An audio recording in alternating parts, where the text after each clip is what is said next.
So our guest today is quite young, but I really think he has so much to share with us. I want to ask Titus today, you as a mother, I know you have been passionate about books, passionate about reading. Yeah. From a very young age, you really were clinged to a book. So, and that led you to really read so many fantastic, amazing books through your life. And you have never been lazy to read. Actually, you were privileged that when you were very young, there was no much of iPhones and things like that. So you were more in contact with paper book. Yeah. I think you know, a lot of people say, "Oh, you're a good reader. I'm not a very good reader," and I think that's a terrible thing to say. You know, I'm just not good at reading, because everybody is good at reading. You just got to create a desire for reading. And I think one of the things that helped me was that since I was a very small age, you and my father always read to me very frequently. Even when I was little, it was just saying stories or you know, reading a little book with pictures or whatever, because it created a desire for more, to read more. And I think you'll find with children that what your parents like, you end up liking more as well. So, for instance, the way to get a child to eat, you know, beans isn't by forcing him to eat beans, but by eating beans with a smile, and then he'll see you eating them and go, "Oh, delicious. I'm going to have that too." And it's the same thing with reading, you know, from a small age, and my father was brilliant at this. And as you say, it was an age where we didn't really have iPhones or tablets, and I think it's caused a massive change in society, more than we've realized. Sort of the digital flat screen, you know, in your pocket age has caused such a great difference, because even though it's much more practical, for instance, I have a Kindle and a Kindle app on my phone, and I can have hundreds of books on that, the size that can fit in my pocket, instead of having one book that can't. And so, of course, on your level, it's so much more practical, but at the same time, it takes away something very valuable, which is parents reading to their children.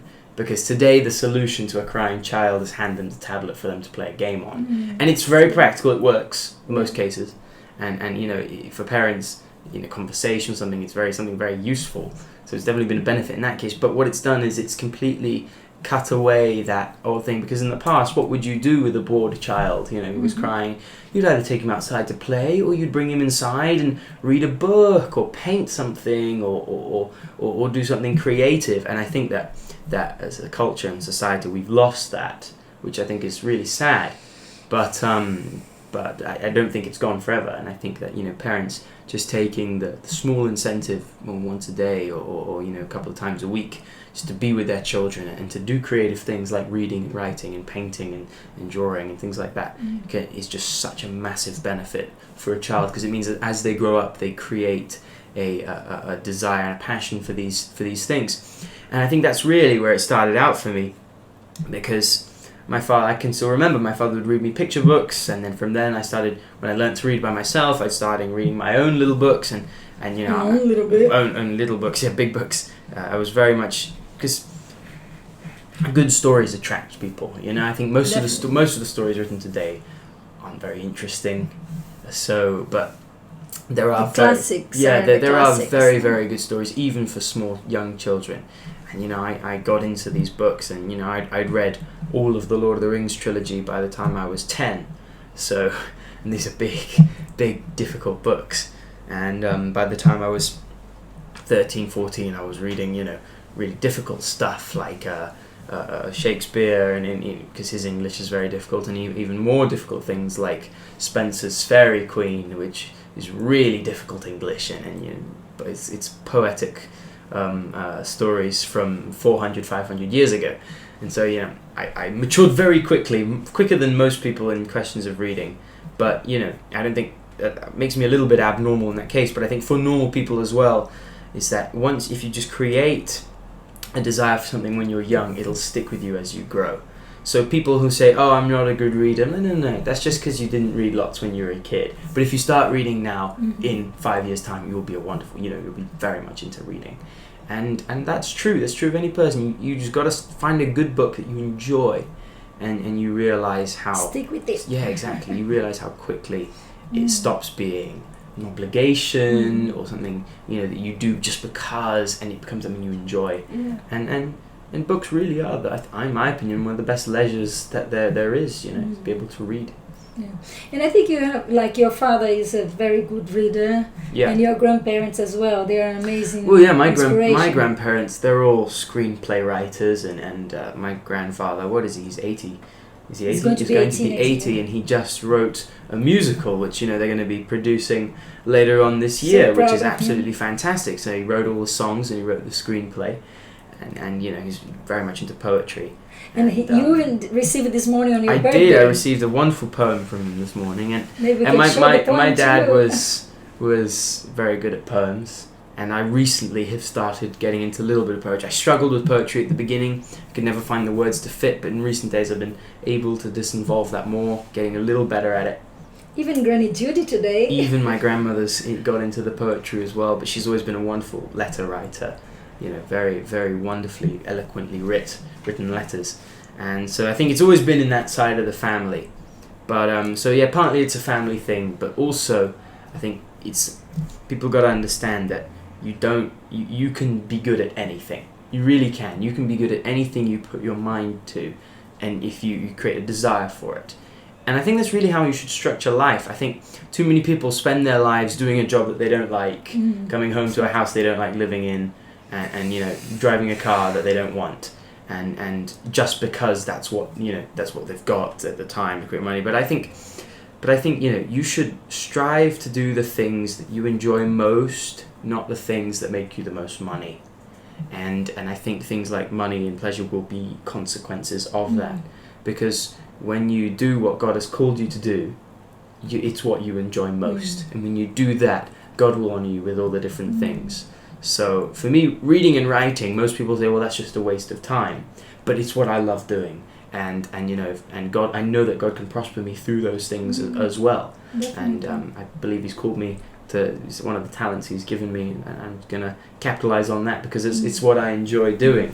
Titus, you have mentioned God called you, the calling of God. Sometimes this terminology, some people don't know what does that really mean. So I would like you to share, because you are a young man who is very clear about your faith in Christ. You were born in a Christian family, in a missionary environment, because mom and dad has been missionary all their lives, traveled around the world. And obviously it would be just like an automatic thing for you to be part of. But you would, when you come to your teenagers, you could have the choice to, no, I don't want to be doing what my parents are doing, or I believe differently. I prefer not to believe in anything, because everybody has that choice. So how come do you have now this conviction about your calling?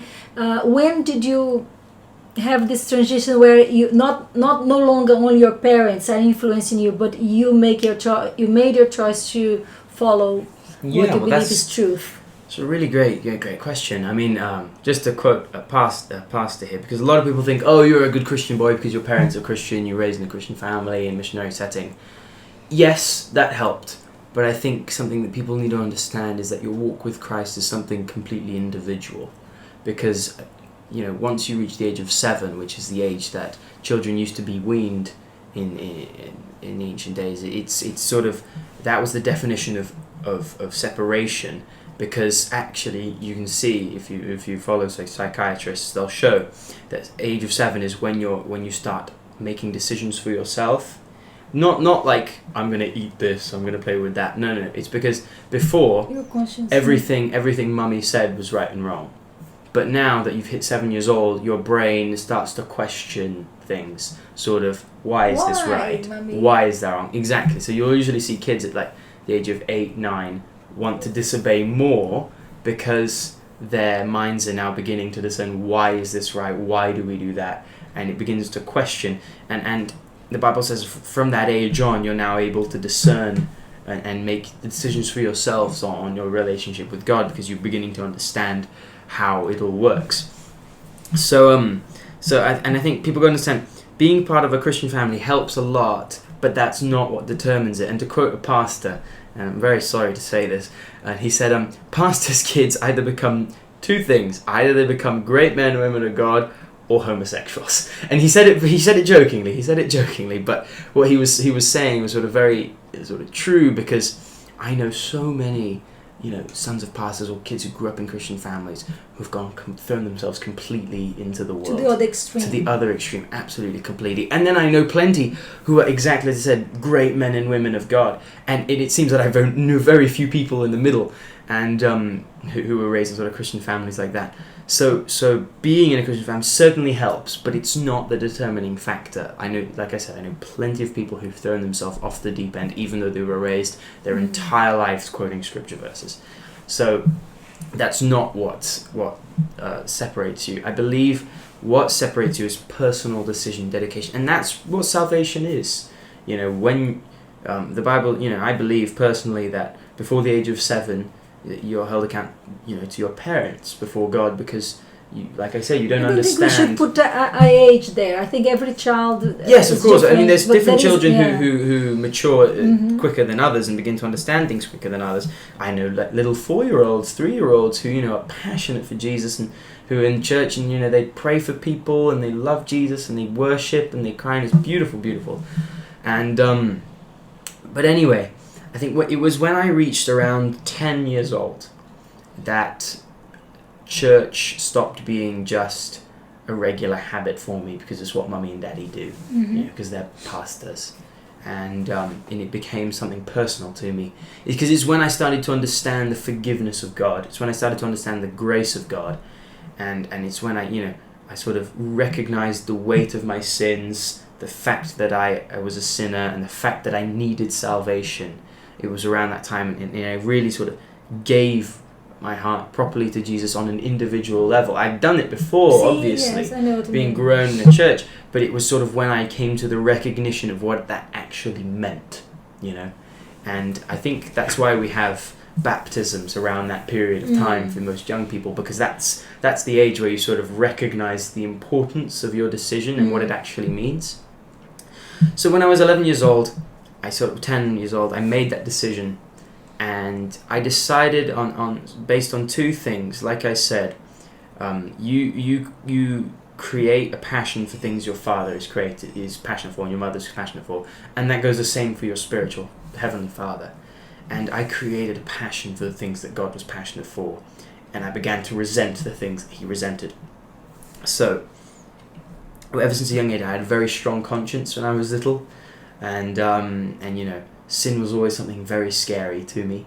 And then when I started to grow up and become to understand things, it became less scary. And as you say, the devil's always trying to tempt you. But as I had from a young age created a liking for the things of God, the things of the world became less attractive. And I think that's something really, really important, because I'm turning 18 today. Yay. Which is wonderful. Happy And birthday. I thank you, and I can say that throughout my entire teenagehood, I never once rebelled. I never once even had the idea of leaving the church, going into the world. Sure, there were temptations, and that's natural. The devil throws ideas at you, but I never had this thing like, no, I'm done with God. I'm done with this.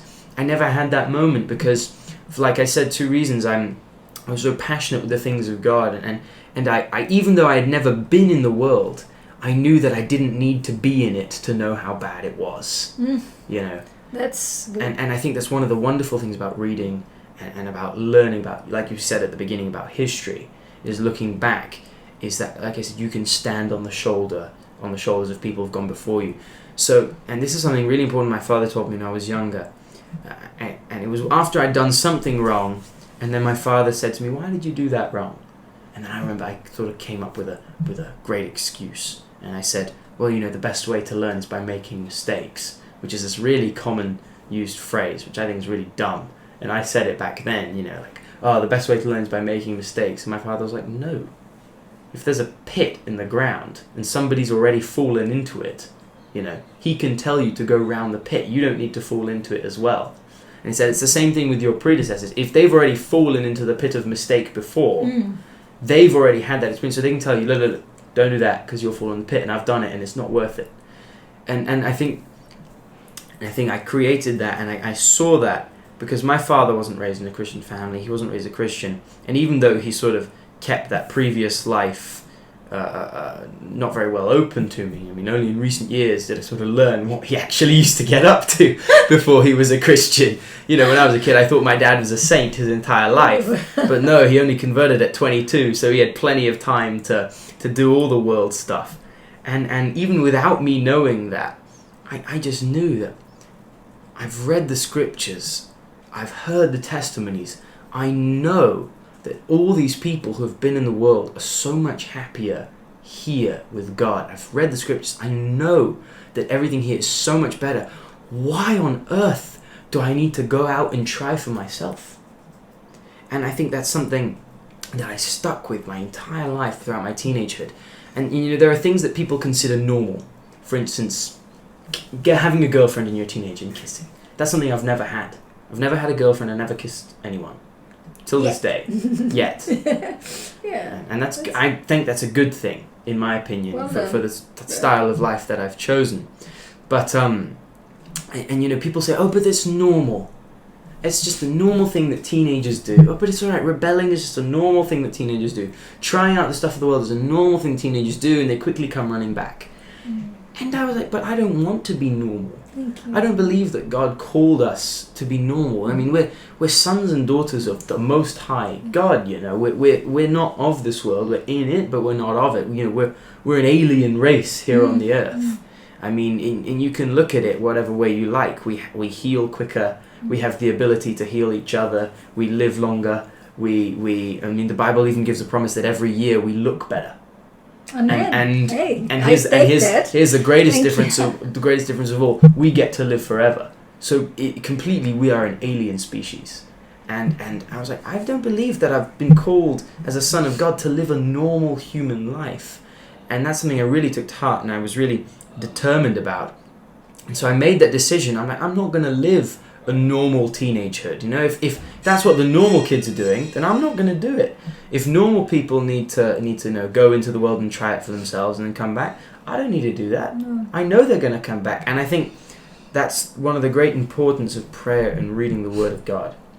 And that's a culture that's really being lost today, is reading the scriptures specifically together as families, but also individually.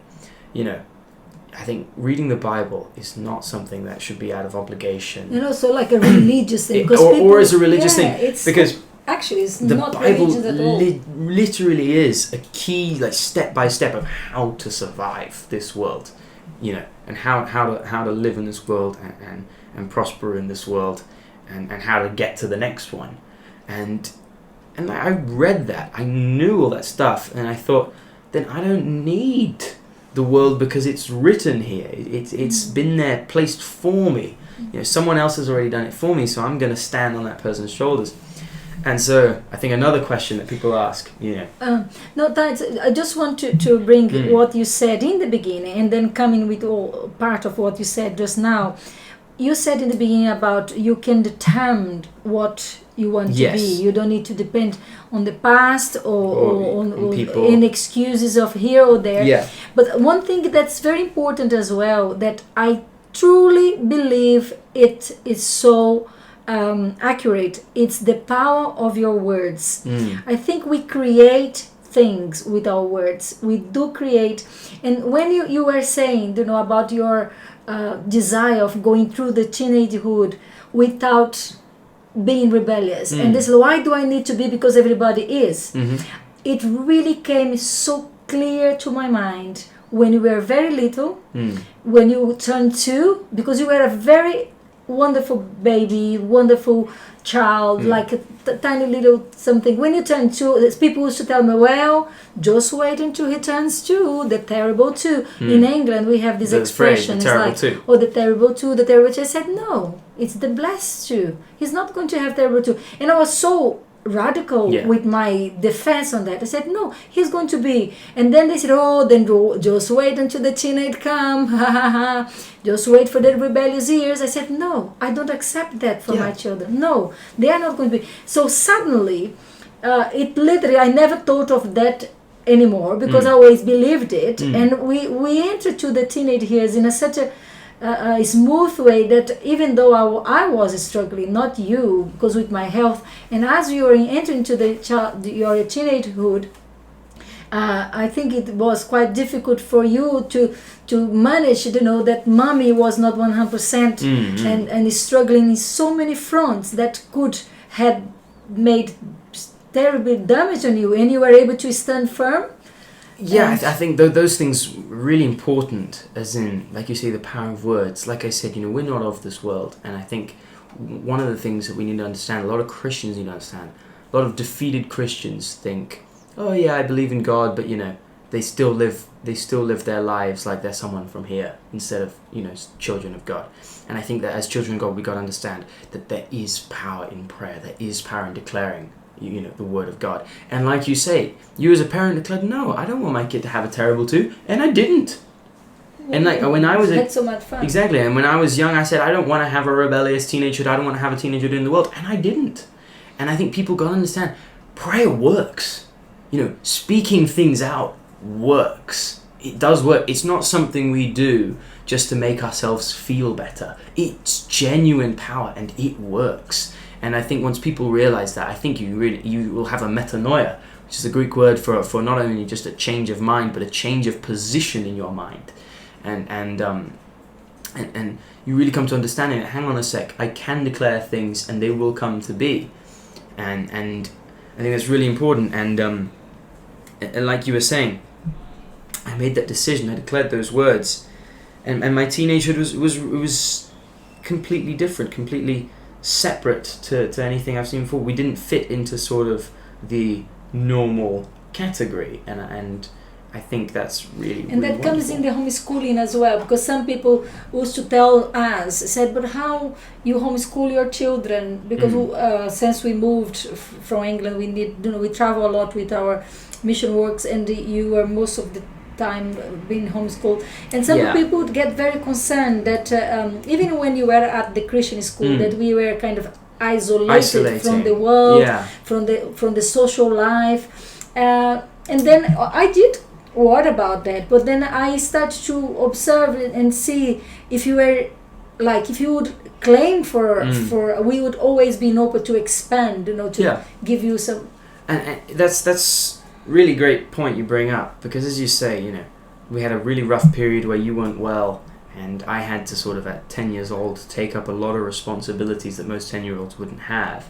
So I was filling in a role sort of in church. At 10 years old I was running around organizing things for church, telling people where to go, where to set up this, where to set up that, and which developing your leadership skills. It was. I mean, I enjoyed it because I was a little kid bossing adults around. It was great, but I had to assume a lot of responsibilities I didn't have before, and I know my father had to assume a lot of responsibilities too, and he really shielded us from a lot of things, which was great. Like from the fact that of how ill you sort of were at the time and how bad it was, we didn't know. We just thought you were tired, kind of thing, or that you had a headache. That was sort of the exposure we had. And people say, oh, but you can't isolate children like that. Well, I think that's a good thing. And people say like, oh, but you were homeschooled in a Christian school, you have no exposure to the world. Great. And the people say, but you were too isolated from society. Fantastic. Have you looked at society recently? Society is garbage. I mean, you look at what's going on in the world right now, what they're teaching children in schools, how the majority of people in the world are growing up to be, the types of mentalities that, 70% of the world has right now are so closed and so single-minded and stupid even. And I think this is something really important that public systems don't understand, is that it's not good to expose too much to children too soon. It's not good. So some people think, oh no, we need to teach sexual education to kids at a young age. Since when was that a good idea? Oh no, because then they'll grow up, from 6 years old already having it in their minds. It won't be a problem to them. Culture shock. I disagree completely. I think exposing them to something like this, specifically in the world that we live in, is going to create much rather a negative effect than a positive effect. And it's the same thing with you. I think if Dad had exposed us to how serious things were with your health, it would have freaked us out and put us into a state of worry and panic and anxiety. So when he says about my health and comes in depression, comes in real kind of I end up needing to be treated with a psychiatrist, with medications, to be able to cope and to balance my brain that was out of, was accelerated, and I wouldn't be able to sleep. And then when I start to take the pills, and I would sleep all day. That process that I know many people right now that are listening to me can identify. I'm not ashamed to say that now, because now at least when you face your problems and you face what is bothering you, then you find solution. Because one thing is to suffer alone and suffer and not understanding why it's happening that to you, what's wrong with me. So you behave, you do things that you look back and think, I was out of my mind, I just didn't think properly, I was not valuing the things I had, because you don't have judgment, because your mind, your brain is completely affected by the illness.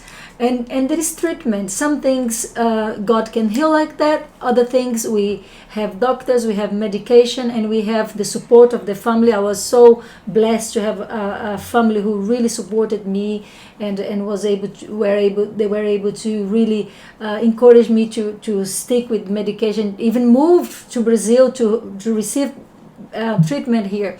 So I'm explaining that. So then when he says you are very ill, people say, what was wrong? So it's good for us to talk the subject, because then you know that also, like you said, we can overcome. Because many times I thought I will never be able to talk anymore to people, because what do I have to say? I am so low, I'm so done.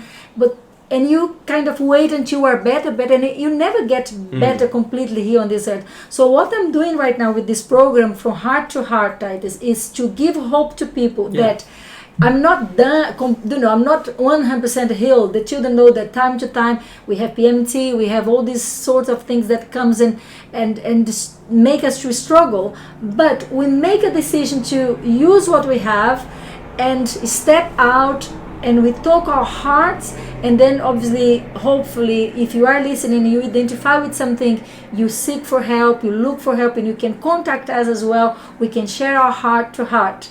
So anyway, I didn't want to interrupt you so much. That's fine. No, it's perfect.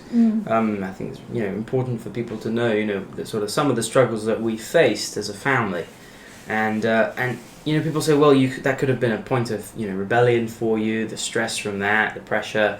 And I want to tell you, the Lord just freed me from all those things, because I never felt the overbearing pressure.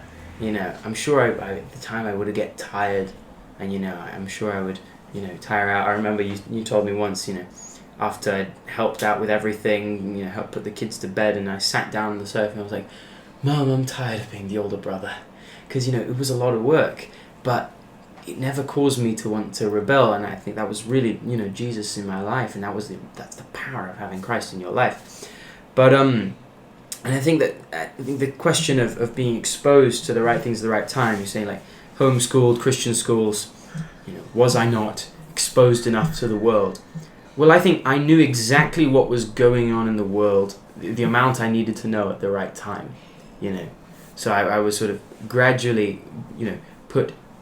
It's not like I was shut behind a door and had no idea what was going on outside. No, I was fully aware of what's going on in the world, for the level that, my parents found good for me to know at the time.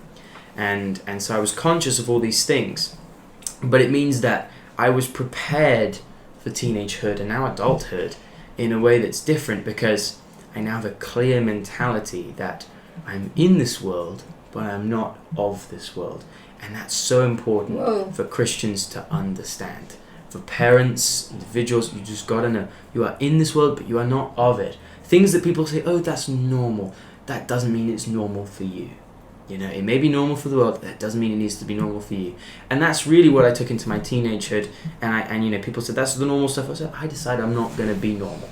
I'm not going to be a normal teenager. Because honestly, if you look at all the people who made history, most of them were kids who grew up differently, or at one point in their life they had a point where they said, no, I'm going to do this differently, and they did something incredible that was completely different from something else that wasn't normal. Nobody who made history was normal. Normal people don't make history. It's always someone who does something different, who does something that nobody else does. And I like the word ordinary and extraordinary. Exactly. It's just a It's little just extra. a little extra. It's a little extra. And so people say, oh, Titus must be, this guy who had serious discipline isn't it? No, not at all, I mean, I can't tell you the amount of times that, I broke a Bible study and didn't complete it and completely forgot about it. It's not like I had the habit of waking up every morning at 6 o'clock and reading and praying. Of course not. We're, teenagers and you wake up at different times and you have different emotions going on because it's all happening at the same time. But I think a definition of determination and discipline, it's not necessarily doing everything exactly the same as in the routine. I believe that discipline can also mean having a goal in your heart that you strive towards and you don't give up on no matter what. That is discipline and determination. So I had a goal in my heart at the beginning of teenage. I'm going to get through teenagehood being different. I'm not going to fall into the sort of categories of the world of being normal. And I'm going to become something different. So even though throughout my teenagehood I wasn't perfect, of course not. Plenty of wrong. I mean, we're humans after all in these silly, flimsy bodies. But one day we'll get a glorified one. But at the same time, I had that never-ending desire in my heart that I'm going to do this because that's what I want, because that's what I know is best. And that determination and the Holy Spirit in me is really what made the difference. It's why when critical decision times came, like should I do this, should I not, I decided not, or that I should. And I believe I made the right choices to sanctify myself, separate myself, because I believe, I had this determination in my heart that I want to do not just what pleases me, but what pleases the Lord, what He sees as good. And I think that's something so important in society, that what's good for you and what's bad for you isn't based on how you feel. This is a great phrase, facts don't care about your feelings. And the facts are, God decides what's good and bad. I'm going to do what He decides is good. It's great. Some people say, oh, but there's nothing wrong. Okay. There's nothing wrong with kissing a girl. You're absolutely right. There's absolutely nothing wrong with kissing a girl. It's absolutely fine. But doesn't mean it's good. Well, it doesn't mean that you need to do it because everybody does it. I think that's the difference. Exactly. And it doesn't necessarily mean you need to do it because everyone else is doing it. And there is a type of rebellion that is important. It's like the same way people can rebel from the right things to prove themselves, trying drugs, trying this, trying that, because they want to prove that they are independent. You can also rebel against the system. Yeah. I said, I'm going to rebel against the system. So if you have the freedom to do what you want, to live might be the right thing for you, and try I have the choice to say it's true. And like you say, the majority of teenagers who rebel, what are they trying to do? They're trying to prove something to themselves and to other people around them. They're trying to prove to themselves that they can make their own decisions, that their parents that they are independent, and that they're trying to prove something to themselves. But I think how to defeat that kind of rebellion is understanding that you don't need to prove anything to God. Because God's never going to stop loving you. God's always going to forgive you. God's always going to, have boundless amounts of forgiveness and love for you. And that's His grace. And I think once you understood the grace of God, that you don't actually need to prove anything, then all of a sudden it becomes easy. Because now you can just rest in God. It's like, well, I don't need to go into the world to prove anything. Because God's already conquered the world for me. I don't need to prove anything to my parents, because my little 80 years here on the earth are nothing in comparison to the eternity that I'm going to spend in heaven. So once you have that understanding, which I'm glad got at from such a young age, and throughout my teenagehood, the things of this world become distant and really unimportant. And as you say, we're definitely in the final days. And I think I can close. We're definitely in the final days before Jesus comes back. And of course, I have lots of dreams. I mean, I'm only 18. I've got so much ahead of me, so much I want to do. Right? I've got so many different things. I'm writing books. I've got a podcast on the way. I'm writing short stories. And a lot of things. I love traveling. I want to meet people, and of course, eventually get married and have a family and all this different kind of stuff. I want to do all these things, but at the same time, I recognize that Jesus is coming back. And you know what? I've enjoyed the last 18 years of my life so much that if Jesus came back tomorrow, I'm absolutely fine with that. I'm absolutely fine giving up, the rest of my life, because I just enjoyed every single second. And sure, there were some seconds that were hard and some seconds that were difficult, but I regret absolutely nothing. People say, oh, if I could go back, I'd change this and I'd change that. Sure, there's stuff that I didn't do perfectly, but I wouldn't change it. I wouldn't change it because I know that everything I did made me the person I am today. And I would not, miss a single moment, and I'll remember every single second, because I absolutely loved every single second of my life. And I really have no regrets, absolutely no regrets at all. And I think that's the wonderful thing. People say, Titus, you're too radical, you're too crazy. Yeah, maybe. But I can say with clear conscience, pure heart, that I enjoyed every single second of these 18 years. And that if Jesus decides to come back today, I am so ready. I am so ready.